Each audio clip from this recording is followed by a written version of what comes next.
Merry Hello, Christmas. everyone. This is the Paint the Town Red podcast, and I'm your host, Chance Bowen. Today, we have a very special guest. It's Drygmy. Hello. Drygmy is known on Instagram as AmericanDrygmy, and Drygmy is spelled Drygmy. So give him a follow on Instagram. He posts reels and reactions about kind of like the America First movement, and there's a lot of good stuff, especially recently. I saw him and I said, man, I'm going to hit this guy up and see if he'd like to do the pod. So he's here today. Drygmy, you want to introduce yourself? Yeah, I post some political videos, some science-ish videos, and some hypotheses about race, about genetics, about, one of my recent videos is why are women tolerant to violence? And I kind of spoke on a possible reason why we have evolved that way, if you believe in evolution. Yeah. That's awesome. Yeah, that's a pretty good topic to start with. I guess we can start with that. Kind of the movement's a little split on that, right? Because there's like, I feel like there's we'll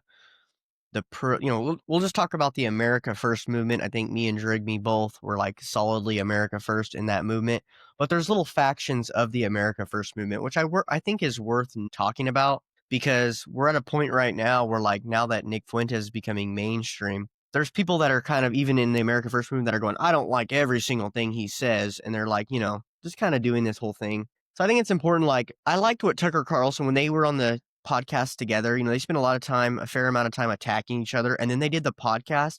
And it seems like now everybody's gathered, like everyone's on the same team now, or at least more than what was perceived in the past. And I think Yeah. it's all due to the fact that Tucker Carlson he didn't do the back and forth thing. He kind of expressed a lot of leadership skills. And I think he's like an elder of the game, right? Of the political game.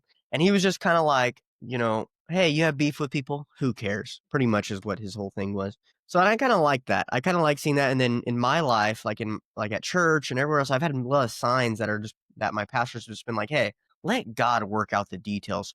Just be you, like be unapologetically you, worship God, do what you're supposed to do, and let the details kind of work themselves out. Don't worry about like attacking our own side all the time, like and like Yep. chipping the group down to the smallest group. Who's the most based?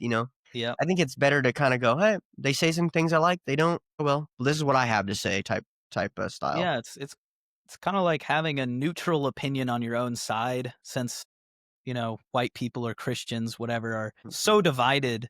They nitpick, against amongst each other instead of nitpicking mostly on other groups and saying, well, at least we're not like them. We should focus more on keeping them out or their ideas from spreading here because we at least agree on the same base thing. Like the people in America First or something, they're at least pro-Christian, even if they're not themselves Christian. They should focus on, we're all this. We can make slight agreements within each other, but I can't make a single agreement with leftists because they think the sky is green. I don't. We can't come to a conclusion and say the sky is red because that disserves both of us because we're so different. We can't possibly get along with them. So we need to focus on basically disempowering them Yeah. or, in my opinion, removing the right to vote, something like that. Because I mean, something severe has to happen. Otherwise, you really can't do anything. Like cities need to be segregated left and right or something to make people happy. Yeah.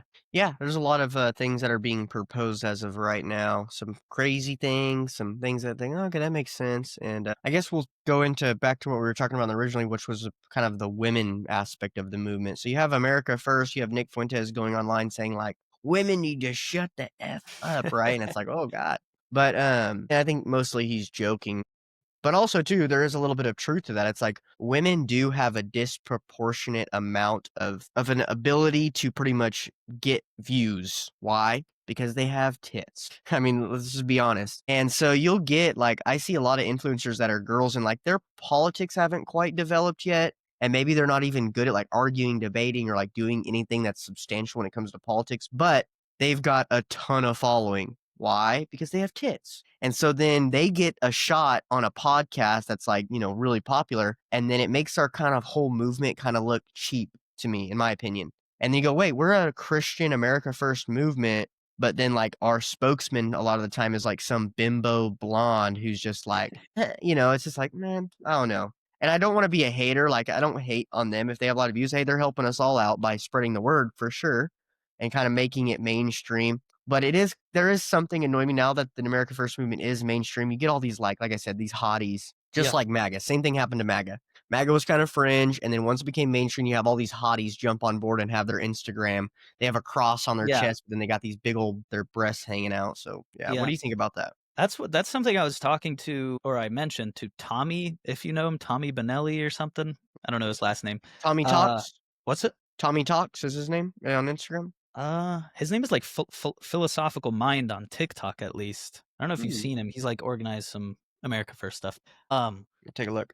Yeah, I was talking to him because he was speaking out how we need to get clothing kind of for America First, like a aesthetic that we Hmm. need to appeal to the apoliticals, that we need to host events, have it kind of look cooler, Hmm. like to be you, to be in America First. Sorry. Yeah.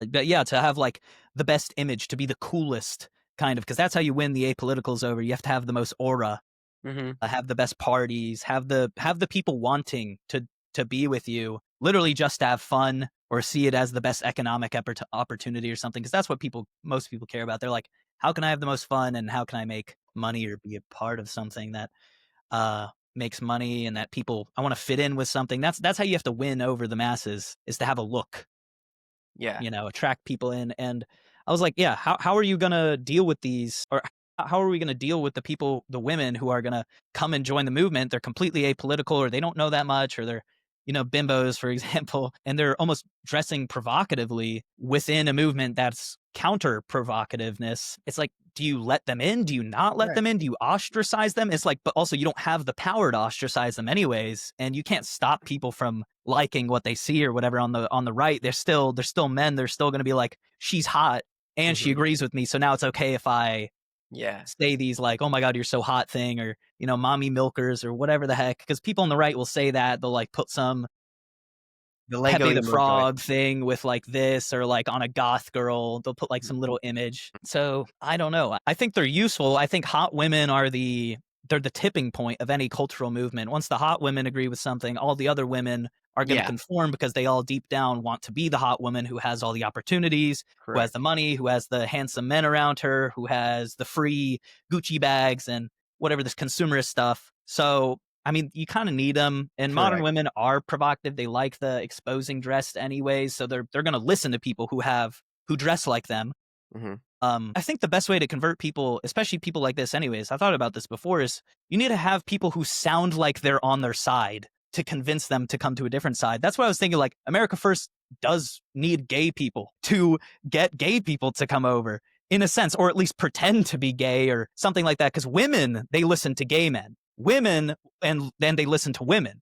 Like, Epstein and like a lot of traffickers and stuff like that. They use women to get other women to come in. That's what like Ghislaine was. She was this person who buttered up the women, made them feel safe, and then they take them over to their side. That's like the conversion technique for a lot of women, is to have them, feel safe. That's what you need the America First side to feel safe, because that's Hmm. what they think the left is. They think the left is caring about women. We have to play the identity politics and say, no, the left is actually hates women. They're killing women. Say these like blatantly hyperbolic terms because they're very surface level. You have to be like, the right's going to solve homelessness, and they're going to listen because they don't care how you do it. They care about like how it sounds. So the right's going to fix homelessness. We have to say things like this to get the apoliticals, and like, women are only safe on the right. The left is completely dangerous. I think that's how you get most of the apoliticals, because they don't care how you do it. They just want to hear that you are going to get there, because that's like, Mamdani's going to solve the rent crisis. Mamdani's going to freeze the rent. How? They don't care. They just care that it sounds good. That's how you get them. Yeah, I guess this is kind of goes in line with like, yeah, the political theory of how to be the most popular group for politics. I don't know why, but to me, that's always been like a problem I've had with politics. It's like I hate trying to be like trying to appeal to everyone. Like, Yeah. it seems just kind of spineless. I know it's counterintuitive because if you're in politics, you should try to appeal to everybody, but I don't know. I feel like Nick Fuentes is really throwing a wrench in the whole political ideology game plan of everyone because it's like, hey, he ain't appealing to anybody like at all. He calls out his own group, he calls out everybody, and look how Yeah. popular he And is. he's still gaining Yeah. popularity. Yeah. So it's kind of like I think sticking to your guns and like I said, not going out and trying to put in this offensive attack all the time. Maybe more of just like a, hey, I'm gonna focus on me and saying what I think and then that'll build.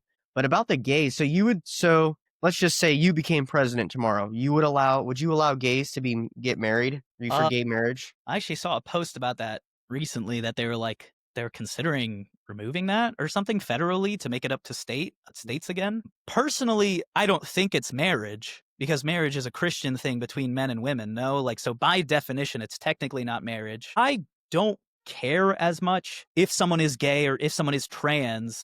I think they need help. I don't hate them. I don't hate anybody. Like that's something that all those idiots on the right kind of mess up, but I don't think leftists would listen anyways because Mhm. even if you say I think trans people need help, they'll still for some reason think that you hate them and want to kill them or Yeah. whatever. So these dumb people who are saying they actually do hate trans people, I don't think they're hurting the movement at all Mm. on the leftist front. But from getting people who are kind of conservative to come over, I do think they hurt us because like the people who are reasonable, and then they see some of these idiots say like I hate trans people, kill trans people. Like maybe I don't want to join that side. Yeah, I don't have a problem with someone being gay on their own, trans on their own, because I think it is a genuine genetic disorder to have gender dysphoria or whatever. I think there might, for that 0.01% of the population, there might be a benefit to them actually getting this gender affirming surgery. But it shouldn't be paid for by tax dollars. It shouldn't be prioritized. It shouldn't be in any books. It should be something that's like, all right, are you in a phase like the doctor should go through steps before they say, that you have gender dysphoria, or if there actually is the brain scans where you can actually perfectly match up or with AI see like, yeah, they're within a 99% chance of actually having this. It matches up with someone who actually does have gender dysphoria. All right, let's take steps and see, let's look at studies. Do these people who have this problem actually benefit from getting surgery? Do they actually benefit Mhm. from getting these hormones? What is the steps to help them, but it shouldn't be in media. It shouldn't be in kids' books. We should burn the books. And I think the same thing for gay people. If there's a way to fix them and it makes them happier, then I say go for it. But they shouldn't be spreading it. They shouldn't do it in public. I mean, just like I don't think straight people should have sex in public or talk about sex in public. Gay Yeah. people should not say that they are gay in public. Like I don't even like that shouldn't be a thing. Like unless someone directly asks you, Yeah. do you like men or something, and it's more in a private conversation, then I guess, whatever. As long as you're not affecting other people, that's a better stance.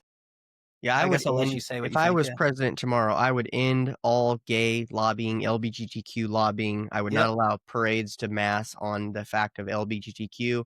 I would Yep. classify it as kind of like an A mental. appropriation thing, a sexual appropriation. Because think about it, Yeah. what you're talking about 2 guys, hitting it from the back, like, that's gross, Yeah. right? That's, I like, think it's disgusting. unbiological anyways, because it's like it's leftist eugenics. Mhm. These people, they're gonna end up not procreating. Yeah, Their genes, in my opinion, I'm very deterministic. Their genes are just deciding your bloodline's done. yeah, Like you've rolled the genetic dice or epigenetic, dice, and from your environment, and you've been yeah. susceptible to this gay propaganda. And now you're never gonna reproduce, and your genetic line has just ended. Like Right. that's Yeah, and it pretty goes stupid. back to, like, they're trying to separate themselves from God's natural way, and, that's not good, but the reason why they're able to do it and kinda get away with it and it's propagated, I think, is because there's no financial benefits from having kids.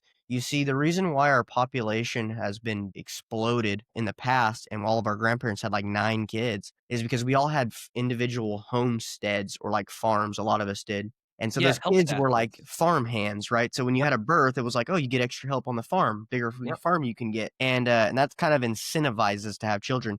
But there is no incentivizing today to have children. Matter of No. fact, actually, you're de-incentivized to have children and build a family. You Yeah. actually can make more money for yourself, and you're very individualized. And even having a husband and a wife, it's just like they don't incentivize marriage. So I would immediately make gay marriage not recognized by the state at all. I would recognize a marriage between a man and a woman, and then I would financially benefit the ones who could produce children because the lifeblood of a country is the Yeah. children, and that is what we should prioritize. But then when it comes to being like outlawing gay behavior, I would never do that either. That's too far, obviously. You wouldn't want to harm any gay person. You wouldn't want to jail them. You wouldn't want to do anything that they want to be gay. They want to have gay bars. They can do whatever they want on the private sector. That's totally fine. When it comes to parades, just because it does deal with, a sexual thing, I wouldn't allow it just because I don't want anything sexual. If it was a straight parade and it was solely about like men loving women and Yeah. glorifying their bodies, I would say no to that as well. And that's what that would lead into like also I would also want to ban like pornography and things like this. I think a very bad sickness that we allow pornography to be free on everybody's phone, and kids can access it. I mean, it's Yeah, at, like, degrading our 7 years society. old or, Yeah. the average male that sees porn within months of having social media, they'll see it, like, on Mhm, Instagram. Every meme page ever has mhm. been promoted some sort of OnlyFans account or something, and restrictions and guidelines have been worse or better at sometimes where they literally just have their tits out on Instagram, Yeah. and So I somehow guess they'll post it to there. kinda to recap, so we already talked about the gays a little bit and talked about, like, the women in the movement. I guess to kinda recap the women is, like, I think maybe we should have women in the movement, no doubt. They shouldn't shut up and go to in the kitchen, right? Of course not. But also too, like, I think that, we should not we should try to clean our own bedroom. What I mean by saying that is that, like, we should let men know that, like, there is nothing good about a girl who shows her breasts online. Like, you should not Yeah, glorify that.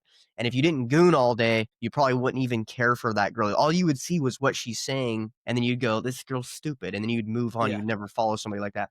But because you goon all day and that's all you think about, you're gonna like, "Oh," and like hurry up, follow her and give her this influence. So it's kind of our own problem of why they're like that too. Yeah, I mean, it's hard. First of all, I would personally, I'd like to label gay groups or whatever. I would put it as like a uh, mental mentally ill group or something. Label them as something, not like as a terrorist group, but they are a mentally ill group. Therefore, they shouldn't be teaching. They shouldn't have political power, and they shouldn't, in my opinion, they shouldn't vote. I don't know. I don't think people who are on any medications, especially anything that's mind altering, should be able to vote. Like if you have an anxiety disorder, in my opinion, you shouldn't vote. If you have Yeah. depression, I don't think you should vote. Even though that may seem extreme, I think there's the outlier argument where what if they're depressed and they have a really good reason for why they're depressed and nobody's, listening to them about it? Well, then, Mhm, you need a really perfect system to even take care of them if they have such a niche specific mhm, problem to themselves. I mean, it's like,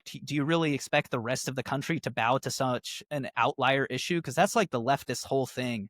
They're always bending to the outlier. They're like, black people aren't violent. Like, how can you ever say that on average black people are violent? Because this one black guy I know isn't. This one black guy in my 95% white state in Maine that I know that grew up around white people. His family's rich. He uh-huh, had a good education. He's not violent. How could you mhm, say any of them are? Like the whole thing is outliers. Why aren't you caring about trans people? Maybe because there's bigger issues and they're 0.1% of the population. mhm. Like the people who are that. Yeah. I've been really doing a lot of research, like, throughout history about groups that are kind of suppressed by the state tend to always grow because people, we Yeah, don't wanna be put in cages, we're not animals, and we don't wanna be animals, yeah, and so I think the way to actually, like, fight against some of this, because I understand where you're coming from on making it illegal for gays to vote and saying things like that. I think it would be better though I think our actions would be a lot better off and the whole game plan would work better actually if instead of doing things cause people to stop voting that are gay or that are women's or anything like or that are women, instead we just benefit our people financially and then people won't be gay. Like if we had, make some things illegal, right? Promoting gay and parade stuff like that. But the real crazy actions that are like affecting us right now, pornography, right? But if we just made it to where like life is financially incentivized for you to be a family person and to have kids and to be in a structure like that and to listen to your husband and do all these things, no, there would be very little gay people. Right now, the reason gay people is growing is because there's no you're actually incentivized to be gay, right? You get public attention, you get all the yeah, different incentives to pretty much be gay. If we had the altar, then people would be becoming less gay and people would be becoming more straight and Christian. So it's just about finding like ways to set up, and I'm not criticizing your views.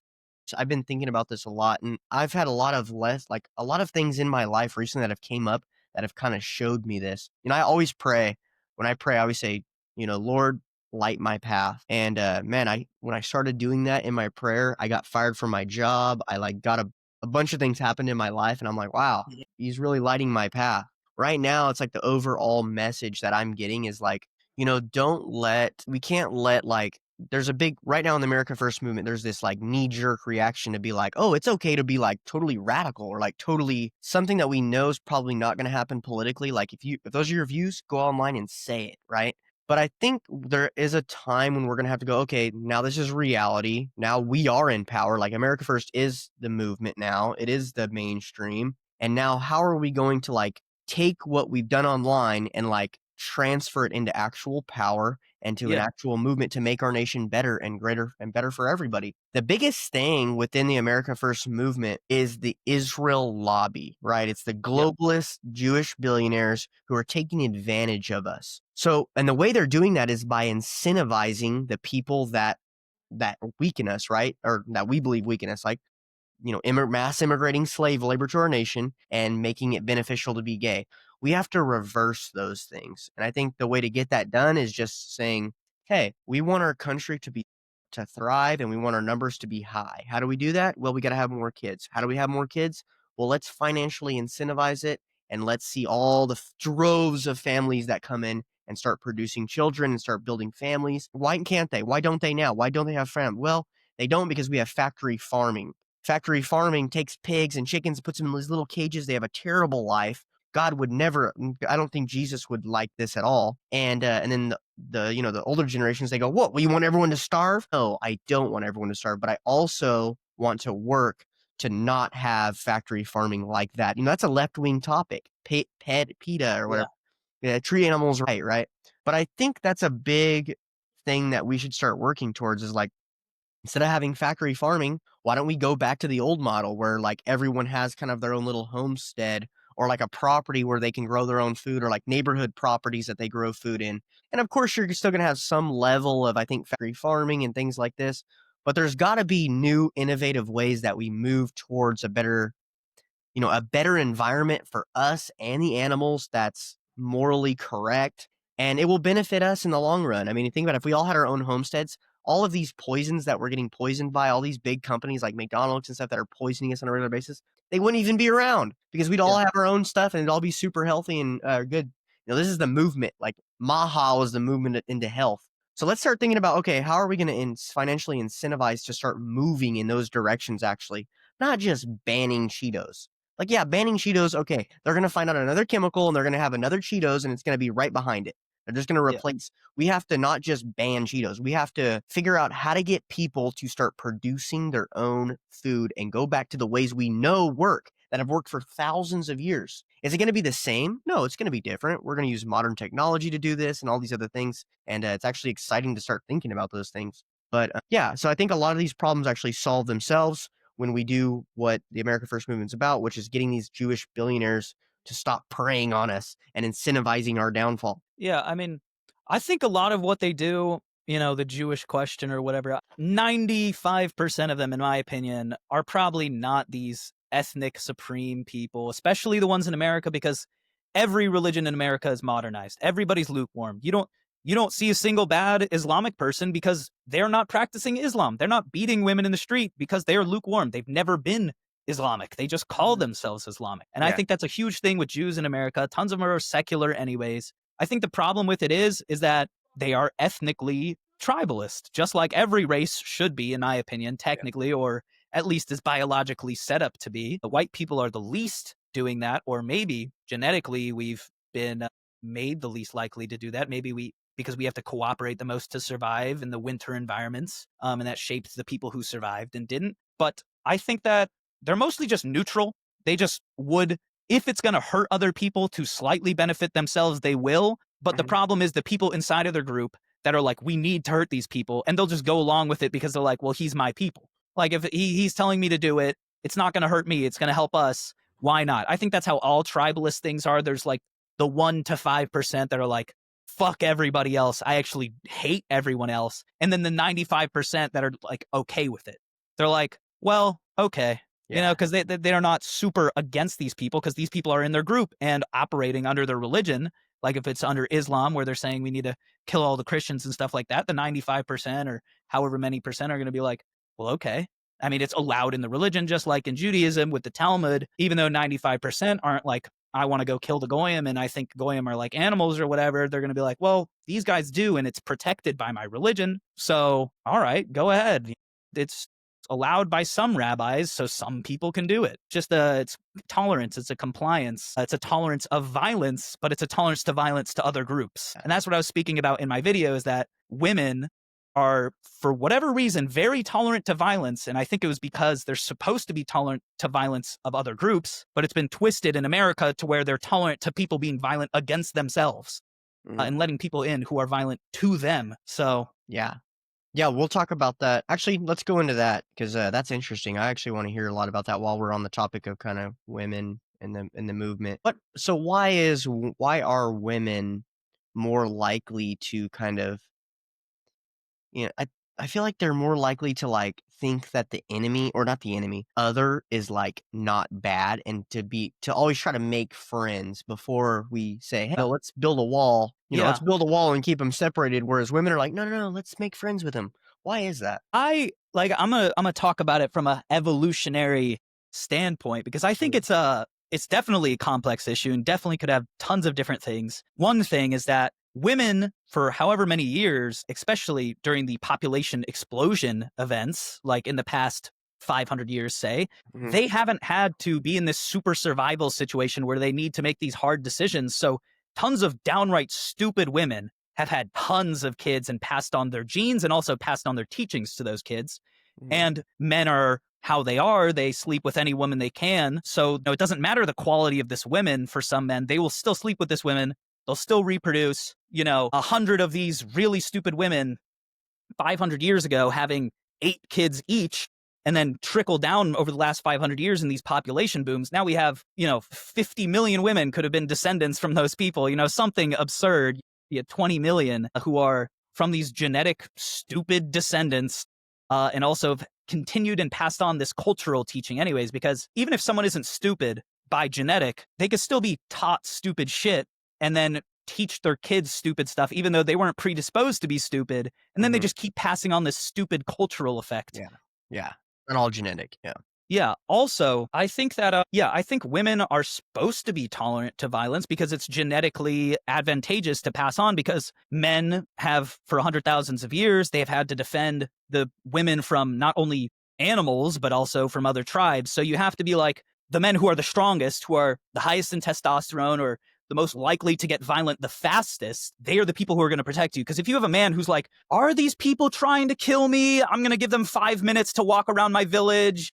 I'm going to let them in and give them food, and then they stab him in the heart. That guy's not going to pass on genes. The guy who like sees the enemy and then immediately attacks him and is the strongest, that guy's going to pass on the genes. And that guy is also, like I said in my video, those guys are probably most likely to abuse their wives, but because it is the most advantageous trait to immediately get aggressive to these outside people, or at least be violent, then it passes on the genes of women who are accepting of that. Like, we have to be violent. There has to be violence. I'm okay with this. That guy is going to have kids. The women who are tolerant to the violence are going to have kids. Eventually, you just have a whole bunch of people who are tolerant to violence. And another thing that I think is a very touchy topic, probably like one of the touchiest topics you could probably ever talk about, is that in nations throughout all of history, like especially let's go to Mongolia and their conquest, the women who survived were the women who were willing to betray their husbands after they got killed and marry a new man, or literally get raped. Like, those were the women who passed on their genes, the women who were the most tolerant to, okay, kill my husband and then have babies with me. So that's why potentially you have such a big rape fantasy in Japan and in these Eastern countries. Wow. And I mean, it's somewhat in the human genome. Like, in Africa, there's so many rapists compared to other societies where it wasn't as advantageous, I guess. Like in South Africa, where 1/3 of men say that they are rapists. Mhm. Where it gets rewarded, it gets passed on. Yeah. So there's a whole bunch of different things, and I think that could be slightly part of it.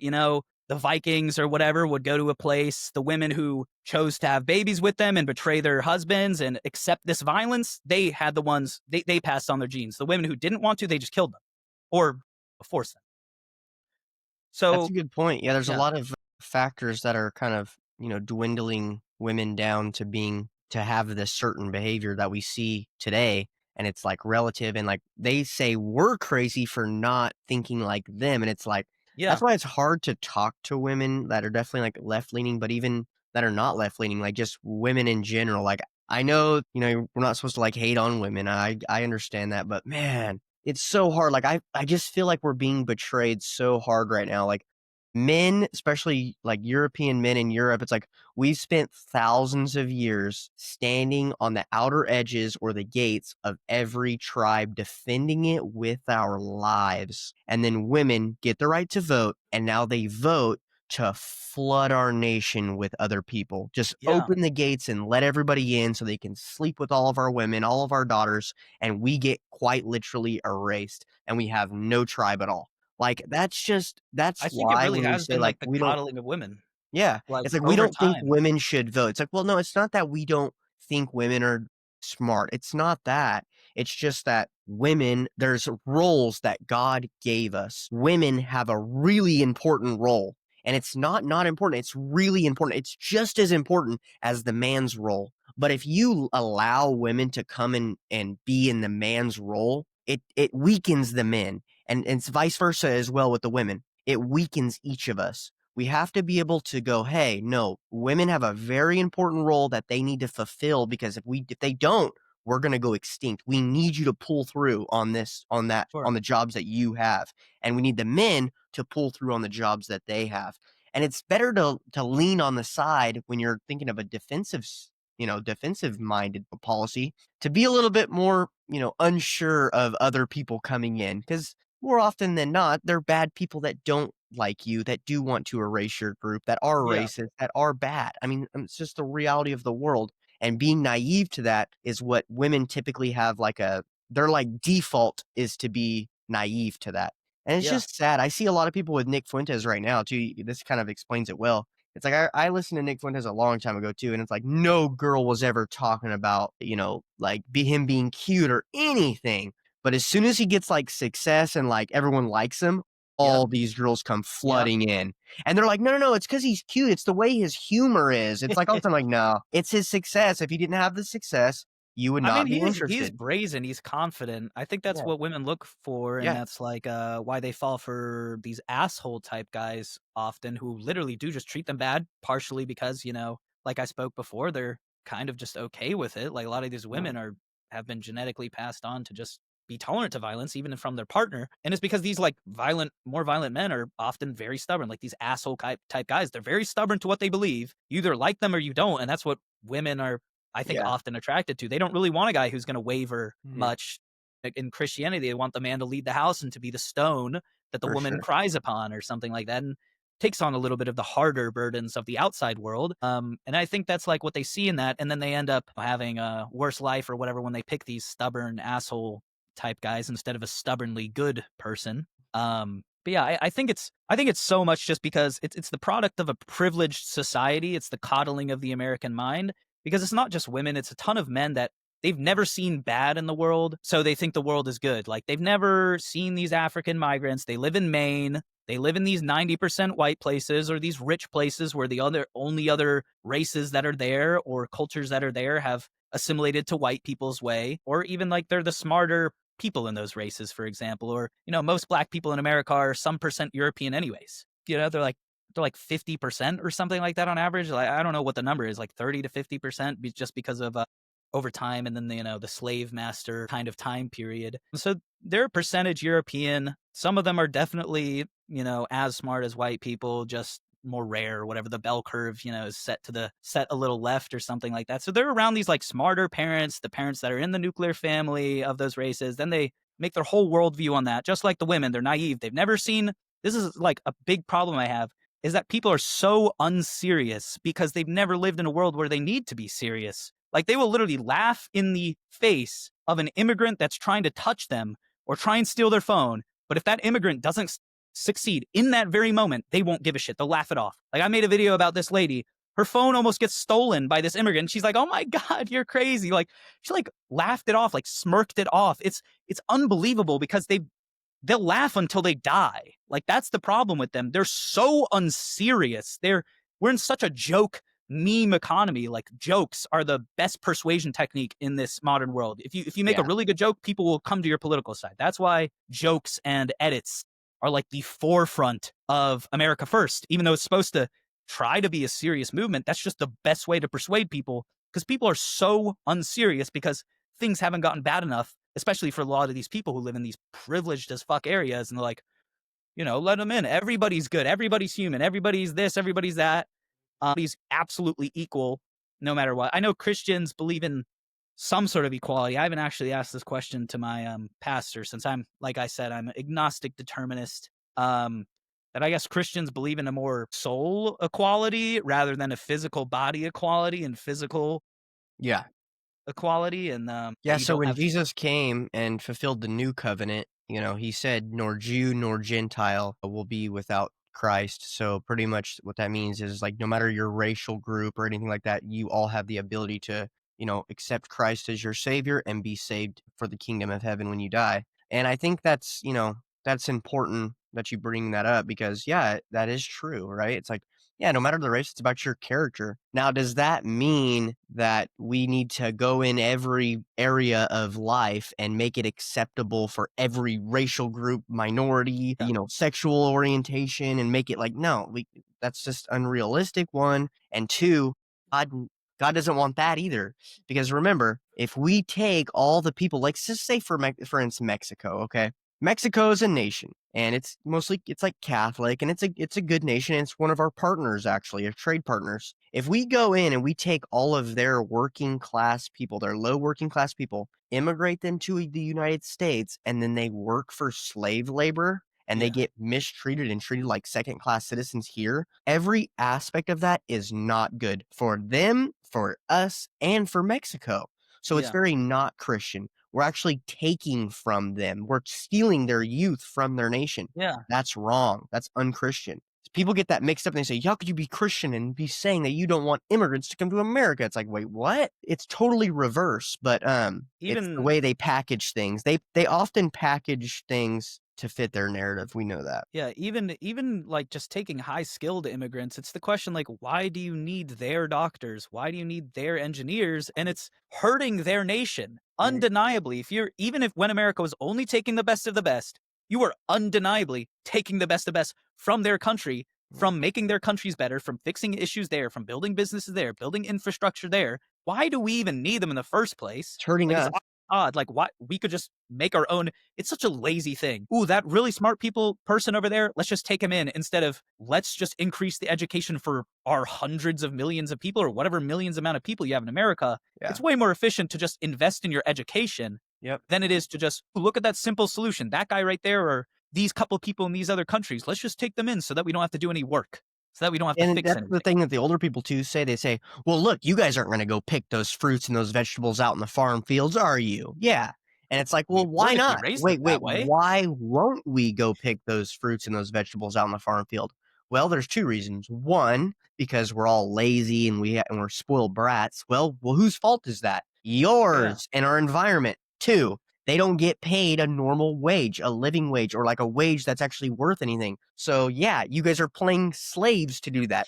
Aren't we supposed to be against slavery? So that's Yeah. the 2 reasons. So if you fix both of those issues, you made people pay the right amount for that job, and then 2, you also made our environment not so just lackluster and just make it to where everyone eats McDonald's every day, then yeah, we would probably be able to do this job. So that's what we need to focus on is making our environment correct that raise our native born populations up to be great Americans. We live in a meat grinder. We need to discontinue that.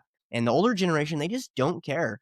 Like I remember I know I talked to a lot of older generation, like boomers, especially when I was working for the Republican Party. And it's like they're opposed to everything that's new. Like everything. Like you're like, hey, now it's not good to eat bread, and they're like, oh, come on, man. Oh, come on. What else is next? And it's like, man, we're just saying like bread's poisonous for you. It's like, what? But you don't bread's poisonous for you. Oh, because Wonder Bread makes poisonous bread. What? Do you not think that people should become millionaires? And it's like, or billionaires? It's like, what? It's like, yeah, if Wonder Bread was able to sell that poisonous bread and people bought it, well then hey, I mean, they're billionaires. You don't want there to be no billionaires, do you? And it's like, wait, what are you talking about?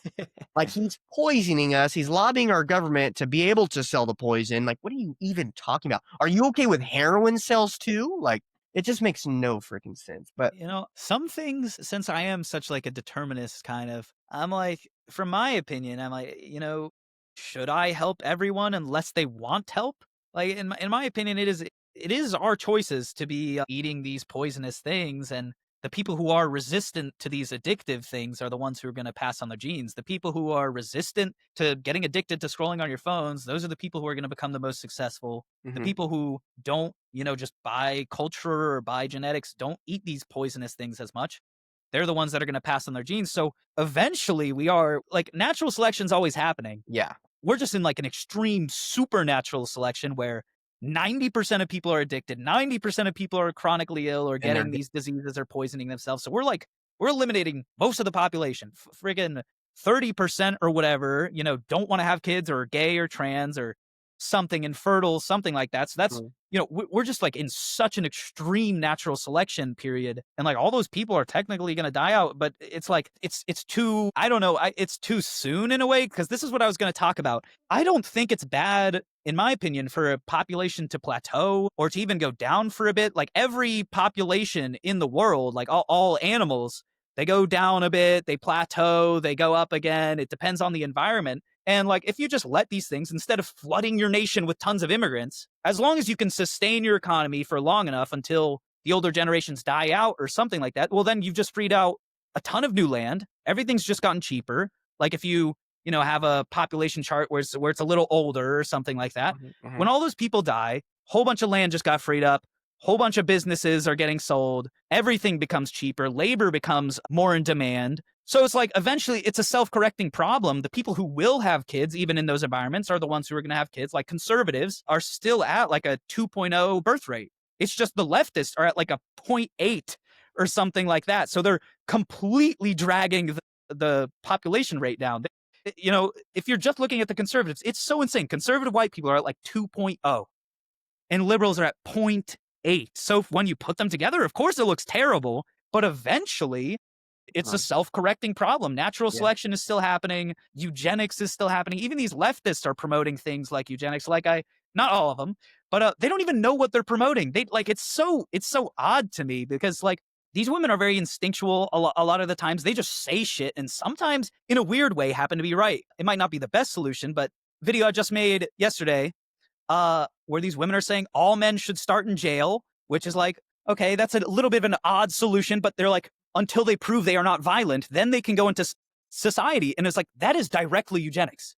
You are extremely specifically targeting men who are violent to never have children. Like they will never get out of jail. You're also giving them one strike, which is extremely unforgiving. It's like these are the most Nazi far right people I've ever heard in my life.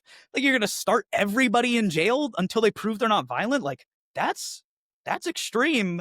And in my opinion, You might I'm be not onto something. 100% against that, to be honest, because we already grow up in school. That's like prison, anyways. I Mhm. think honestly, that is in a weird way a good solution. If there's kids who are violent in school, there should be punishment. If they kill someone, fuck it, put them in jail. In my opinion, either figure it out if it was a cultural problem or if they're really genetically predetermined to kill people and deter them from having kids. In my opinion, give a tax benefit to the people who were never violent to have more kids. That's like a simple softer way to improve the quality of your nation because your nation is your people. You want to have a good quality of people, not just the people Mhm. you let in, but the Mhm. people that you let survive or let have children. You don't Right. want the worst of the worst people on welfare having 8 kids. You want the Mhm. rich people, the smart people, the kind people, the extroverts. You want to give them the tax benefits until we are in the high trust society where people can be naive. Yeah. There's so many benefits in our society for people who can generate wealth, okay? We need to set up incentives for people to have children, one, and then the Yep. next part of it too, which is very different from our grandparents, is that they have a very individualist mindset, right? They're all about them. Go to Yeah. college. Don't start a family young. No, don't don't focus on boys and boyfriends. No. Go to Yeah. college, get a degree. Then once you're done, then you can do all that stuff, right? Whereas we need to shift the incentives to being like, no, Do it you need to now. buy a property and you need to put that property in a trust and then you need to pass that property down under your last name and Yeah. remember your inheritance. Write down journals of your life and all the lessons you've learned on Yeah. how to survive this environment. and then pass that down to your grandkids and your grandkids' grandkids. That's what's going to make them, that's going to determine them to actually be successful in life. And it's actually proven kids that live with their grandparents and their great grandparents end up living longer and even having higher IQs because they're Yeah. able to get information of many different generations. Yeah. We talk all day about how like the older generations were tired of their kind of culture and the way they are, but that's not to say they don't have wisdom to give. Yeah. 100% do. It's just about extracting it from them and them wanting to give it because, like I said, they've been raised, anti-Nazi everything. So Nazi is kind of a collectivist view, and they want to be individualist. It's all Yeah. about me, libertarian, me and my plot. And it's like, no, we are a group, we are a tribe. We need to start investing in the tribe as well. Yeah, that's a big thing with the nuclear family in specific is that, again, I'm going to say this in another natural selection event. It's extremely naturally selective because men used to have in a community or in a tribe, historically pre super civilization stuff, they in tribes, the best man, the wisest man, the smartest, the most tactful, the most useful, everything, the healthiest, most achievements, most experience. This is the guy every single kid in the village had as an option to look up to, whether they choose to or not. They at least have this option of literally the best man possible to learn from, to train with, Mhm. to observe and see how he behaves, observe how he succeeds. Now, every single man only has their dad as their teacher, which their dad might not be the best guy. Definitely isn't the best guy. Like, I don't think every man has had they've never needed to be the best man to pass on their genes. They just had to be a follower of the best man, benefit the best man, something like that. So you're in a population where historically, probably 80, 90% of men, like we see, are just followers. They just want to work a job. They don't want to start their own business. They want a little bit more security. They don't want to take as much risks. Um, these men aren't the best to learn from on average. And even out of the men who are like, I'm a go getter, I want a business, I want to run shit, they might not be the best teacher. So the more you're narrowing down your options of who you can actually learn from, you're narrowing down the option for these kids to have someone who's successful, wise, smart, useful, experienced to actually learn from. Yeah, like I said, 99% of these fathers aren't the best to learn from or even beneficial to learn from. Like a lot of Mhm. parents, like my dad, if I learned from him, I would not be, I have no idea who I would be. That's another part. Like eventually we're naturally selecting for these kids with the best fathers to have the most kids. Mhm. These people are going to become the most successful if they have the best fathers or if their family sticks together, and like keeps their grandparents. That was their choice instead of go to this nuclear, leave the house when you're 18, have your own family, stop speaking to your parents, then your kids tell them to get out of the house at 18.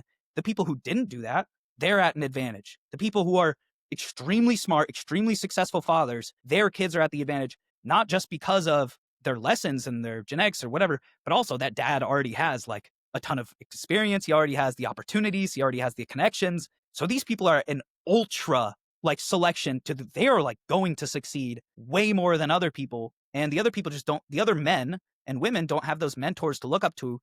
And that's where I think the internet was super good at a pivotal point almost because it gave men access to at least mentors again that they could Yeah. never have in their own life because churches died, Mhm. communities died, teachers are terrible quality in any ways. They're not being mentors usually, but Yep. sometimes men do find mentors in schools, Mhm. which is like a good thing that we still have. But for the men that don't go into sports or don't super bond with their three selection of coaches in their whole school, it's like they don't have much opportunity to actually learn from someone great. So, but the problem with that is that we're also paying for the stupidest people possible to have kids. So we're like ending up with the top of the top. They're having the kids, they're having the success. And then also the bottom of the bottom who just live off the system and are really stupid. They don't need any skills at all are succeeding while everyone in the middle is being squeezed. It's the most unfair, like terrible thing for the middle class. The middle class are the slaves. Undeniably, they're the slaves, in my opinion, and the most betrayed. Yeah, It's no doubt about it. I guess so from that topic, we'll just kind of move on to kind of what the main topic of this podcast will be, or at least what I'm going to title it as, because I think this is something that's really important and we need to cover it within the America First movement. I think you'd be the perfect guy to talk about this. So, and I'll just phrase this topic with a Bible verse. And the Bible verse is, I don't know the verse, but you can look it up on ChatGPT or something if you want. But it pretty much talks about that.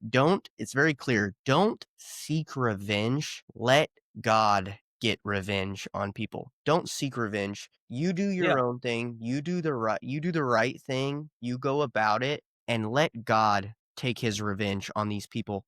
The wolves will eat themselves. They're going to destroy the people that are bad, that are Yeah. bad and evil. They're going to destroy themselves. I Just think that's protect absolutely true. yourself. Yeah, protect yourself and focus on you, and they're going to destroy themselves. And I think that's what's happening with a lot Yeah. of these people that like America First is kind of a breath of fresh air, right? We're pro-Christian, and when we say pro-white, when you say pro-white, people think, "Oh my gosh, that must mean you're anti-colored." No, that's wrong. That's explicitly wrong. We're not anti-colored people, but we are pro-white and we're pro-Christian. That's what the Yeah. America First movement is about, and it's a breath of fresh air, to be quite honest with you. I think that the correct term is like white advocate, no? Yeah, That yeah, you want white people to exist. I think it's also a separatist is a good word, that you at least want to keep existing because that's what separatism is. Egypt for the Egyptians, America for the Americans, that sort of English thing. for English, yes. And so right now in the America First movement, we're seeing kind of, like I said, Nick Fuentes is going mainstream now, and you're seeing kind of, and I've had this reaction too. You have like this group of people that they're more than just pro-white. They're like pro-white, but they're also anti-colored people. And I know we all Yeah. say like, oh, how so? Because they say the N word. No, because they truly do. They want to kick people out of this country that are colored people, and I'm not opposed to, say, allowing them to leave, okay? One, if they wanna Yeah. leave, they can, right? If they don't wanna be here, of course, let them leave, Yeah. and making it easier for them. That would be a good policy to go for. But then also too, admitting that they are American, right? They don't wanna say like, "No, these people that are colored, they're not American. American is only this group of people racially." And I wouldn't be opposed to that. The only problem with it is that it is harmful to have that policy. It is harmful to other groups. Now, to say everything else, right? To say, well, I'd want to make it easier for them to leave. Great. I want to make sure that the people immigrating here are not colored, but are actually white people to help the people that make America pretty much white again because it is a white nation. Okay, great. Classified as a white Christian nation. Okay, great. I'm good with all of those things, but I kind Yeah. of get lost, and this is going to make a lot of my followers mad probably because I've noticed that this is like the turning point of kind of the movement right now. Is like there's pro white and then there's pro white plus, right? And you have Nick Fuentes who's kind of going on and saying, "Hey, you know, yeah, we want to call out behaviors of other groups of people, but we shouldn't hate other groups of people. We should not do that." And I think I really sad to say, but there are groups of people that actually hate other racial groups in our movement. Yeah, And definitely. I think it's about, like I said, not seeking revenge on them either, but just kind of bringing them and say, hey, we don't want to seek revenge. We're just trying to empower ourselves. That's where our focus needs to be. Yeah. I guess I think I am a little bit more extreme than you in a sense or wanting a better solution. I have maps of everything I wanna do kind of or the things that I think are beneficial and, like, moral steps to take. Also, Mhm, you mentioned earlier, like, how to take it from not just media, but to into action. So, mhm, I have, like, a thing of, like, gaining support, funding, then, businesses and apps kind of thing, which I mhm, would probably run and get funding for, and then, like, also trying to get people into government more, streamlining it, having a course, how do you get into a government position, into your local thing, encouraging them to do that. But then also, yeah, I have a thing for like, in my opinion, how America should move forward because um, I think a good thing that you'd agree on first is, yeah, encourage a lot of people to leave of their own choice and make it easier, have the right to exit. I think that's like the greatest right in the universe is yeah, the right to exit a country and especially to make it fast and easy so that if you would disagree with a country, you can just leave. I think we should intentionally, in my opinion, tell a lot of these people who do hate white people, be like, go fight for Africa. yeah. Go back to Africa, make Africa better, have a campaign where we target black people Make and people who Africa search great these again. terms. Yeah, make Africa great again, make Mexico great again. Be like, you're betraying your people by being here in a sense, and that'll really hit home with the people who are so nationalist and like all these Indians who hire only Indian people, but then they like send money back to India, so they probably won't like go back to India because they're exploiting America more than if they're home. So we kind of got to end stuff like that. Yes, But 100%. I'm in agreeance with all that. Yeah, 100%. I just would be in agreeance I just be in disagreeance when it, like, you say, "Well, I don't want it to hurt other groups," and then the left will take that out of hand and say, "Well, everything hurts the other group. If you talk outside, well, then it's hurting a colored person, so then we're not allowed to do anything." So I do get where the left takes it way too far. Well, I mean, that's a problem with the left, in my opinion, is that like I don't think there's a solution other than to take the right to vote. Like they're in such a the people who modernly right now call themselves leftists. Like I don't know if you've seen the charts of how extremely centralized their beliefs are because But they don't you ostracize think, everyone though outside of it. Right. Don't you think, though, that would make them that would make them martyrs and it would make them strong, make them stronger, just like I throughout think they're history, all we see what mentally ill. happens. I think they're all stupid and mentally ill. All the people who are strictly super far left. I mean, even the people who are these tech billionaires, they're kind of leftist. They'll still say some like conservative shit. They're Yeah. not in this group that they've created or Yeah. that they've profited off of and made like into this media army that consumes everything they do. They don't actually believe all the things they do because the extreme leftists who still call themselves leftists because everyone else has left the party. If you have any selflessness, any sense of what's reasonable, and you can think past the very first virtue signaling step and think, okay, how do they actually do this thing that I want to happen? Then you move away from the left. You're sensible in any sense. I think these people, a lot of them should be classified as terrorists because they're traitors to what America is. If you hate America, I don't think you should be able to vote in America. Like, if you hate a policy, if you hate a certain food people eat, sure, I don't give a shit. You can vote. But if you hate the core identity values of America and you say shit like America shouldn't be white, like you hate white people, or you hate Christianity, or you hate the First Amendment, or you hate the Second Amendment, if you hate these things, Yeah. I don't think you should have a right to live here. I don't think you should be allowed in the country in the first place. And if you do live here, I don't think you should be able to vote. I don't think you should be able to teach. I don't think you should be able to be in the government. And I think you should be discouraged from having kids. Otherwise, I think you could let them stay here. The problem is, like you mentioned, though, I think the oppressed groups always win. Once you oppress people so much, that's what we're having on the right. The far right, Yep. or America First, is the oppressed group. We are the largest oppressed group. It's a whole bunch of young men that have said, the left hates me. They hate men. They hate white people. They hate truth. They hate reason. They hate Christianity. They hate everything about me, anything I could ever believe, and they hate me before I even say it. Mhm. So nothing I can do could ever satisfy these people. I have to go to America First. And you're pushing these people, like you're making their lives worse. Everywhere they look around, there's women that they don't even want to like be friends with anymore. There's men they don't even want to be friends with anymore. The economy's terrible. You're oppressing them in every single like section possible in the dating market, financially, in their own minds. You're fucking with their bodies. There's no front you could possibly not oppress young men, and specifically young white Christian men. There's no other possible angle you could oppress them. So they're going to get together. They're going to keep trying to get power. Hopefully they're successful. And I think we're in such an important time period that whoever wins in these next like 10 years is going to win for the rest of history. Because AI, in my opinion, whoever has AI, they could make an unoverthrowable country. Yeah. They could have these perfect individualized systems to prevent these people who are oppressed or whatever, or give the oppressed people the perfect life, but just prevent them from passing on their genes or something like that. Like, Mhm. give them their own perfect reality or whatever. Some people think their minds should be altered. I don't know exactly the solutions that will happen or what people will want to happen. But I mean, if the left wins and they get control of AI, I don't doubt in any way or any tribal group is going to be like, all right, AI, let these people overthrow us one day. No, they're going to tell the AI, make it impossible for any other group to ever overthrow this country ever again. And it's going to be impossible with mass surveillance. You can't do anything. You search up a certain term and they're like, this term is a slippery slope that always leads to nationalism or something. So let's stop this person from using the internet, or let's stop this person from getting together with people. I think AI is going to make nations unoverthrowable. It's going to be impossible. So I think we're in the most pivotal time ever that if America First wins, America will be America First forever in perpetuity until, if the human race ends or something like that, Yeah. or if there's some sort of mass world war for some reason with AI, because it's just going to be impossible. Like every empire ever has tried to stop people from overthrowing it, but they have limited means. They either, they need to get people's minds, and they didn't have media companies before, so it was harder. Like the more technology we get, the easier it is to keep people from overthrowing you.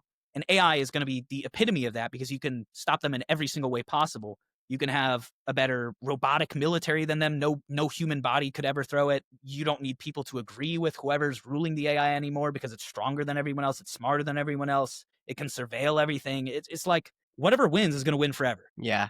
Yeah, that's another aspect of, that we have to think about. It's like, wait, maybe we should be a little bit more, like I said, revenge is God's, right? We focus on ourselves, but we should be very, like, there needs to be urgency and you need to find your why. And I felt that too, like within my own local group, especially. It's like, not a lot of why. They're watching all this stuff going down. They're voicing their opinion online. They're giving me Yeah. reels. They're telling me how great it is what I'm doing and everything. But then when it comes time to like show up to the meetings or do anything, they don't do it. They like don't have time, Yeah. right? And it's like, well, what's your why? Why are you doing this? Well, we're trying to save our nation here. That's why sometimes people get tied up with like Nick Fuentes said this, and I don't agree with that, or Thomas Russo said this, I don't agree with that. It's like, bro, I don't have time. We don't have time to be doing that type of rhetoric. Like America is whoever gets AI, like you said, is going to take us over and we will go extinct. They will kill us. Okay. Yeah. Not slicing our heads off, but they will slowly manipulate us into killing ourselves like what they're doing now and weaken us to Yeah. a Just point better. where it's terrible, right? Just humanize us. Just take our power from us, take our soul, abandon, us and God will departure from each other. They will do everything they can to kill us. And so, for my grandkids' sake, there is a certain urgency we have to have. So we got to find our why. But we're at an hour 6 now, so I know you got a lot of stuff to do. I do too. It was Trig Jeremy. me. What was it? Trig me. Drigme? Yep. Drigme.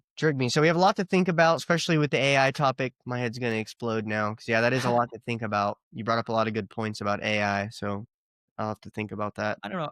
I think everything in America will self-correct if we make it more strict who can come in the country and who can be on welfare. I Yeah. think everything else will solve itself, and if you let people leave the country if they can't live here, if they can't find a way to afford it, they're too Mm, stupid or too violent or too arrogant, mm, send them to some other country, do yeah. something with them, stop paying for their lives, because then we don't have dumb people procreating, we're not letting dumb people in, we're not letting violent people procreate, we're not letting violent people in. Eventually, you have a really amazing country that trusts each other and that's really smart. So, I mean, those are like the two qualities that over time everything will be fixed because if you have this natural winning process of the rich people have the most kids, they're the smartest, blah, blah, blah.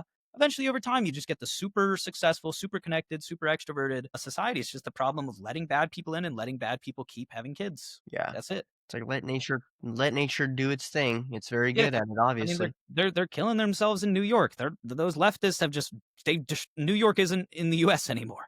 Like it is not an American city. They're Yeah. gonna eat their consequences. But the problem is, all these people who eat these consequences. This ties into letting bad people into your movement. Eventually, is that they're gonna flee New York and then they're gonna vote for the same things. Like I don't think many of these people are capable of learning lessons, or at least they learn lessons too late. So they're like, at some point, it's like we're going to be the most popular movement. Say, for example, all of the people who conform to popularity, they're going to join us. But eventually, if this ever happens again, where they can be exploited by a foreign group, they will be exploited by a foreign group. They will turn against our group. They're going to divide our group because they're so stupid. Mhm. They just follow whatever they think is popular. They can be programmed so easily that it's Mhm. like we can't prevent them from joining the group, but we should do something to stop them from having power within the group. Like I think the people, all these people who are currently leftists right now, if we don't ostracize them or we don't do something to them, if we let them join our group and be part of it, I don't think they should have power. I don't think they should. I think we need to keep track of who they were,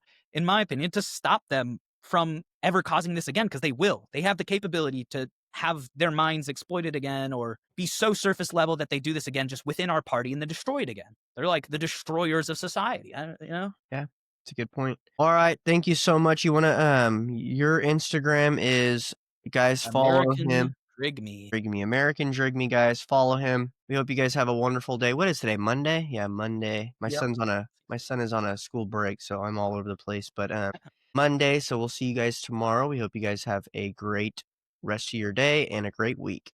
This is the Paint the Town Red podcast. We're out.